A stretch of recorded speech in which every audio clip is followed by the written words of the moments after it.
জিয়া পরিবারের পক্ষে জনাব তারেক রহমান এ পর্যায়ে পুষ্পস্তবক অর্পণ করবেন। তার সঙ্গে রয়েছেন তার স্ত্রী বিশিষ্ট ডাক্তার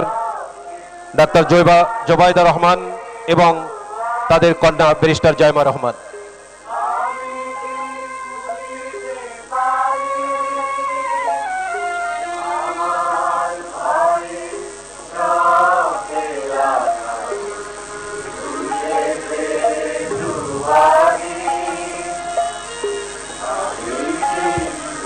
শহীদ প্রেসিডেন্ট জিয়াউর রহমান এবং দেশনেত্রী বেগম খালেদা জিয়ার পরিবারের পক্ষ থেকে তাদের সুযোগ্য সন্তান জনাব তারেক রহমান ভাষা শহীদদের প্রতি শ্রদ্ধা নিবেদন করলেন।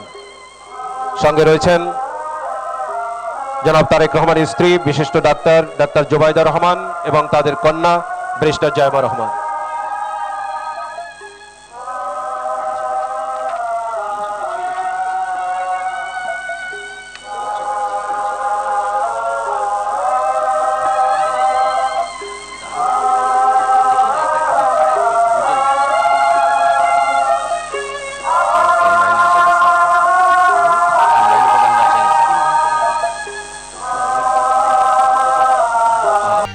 গরমে দাপাদাপি, ঘরের চালের স্থায়ী সমাধান আনোয়ার সিমেন্ট শীট।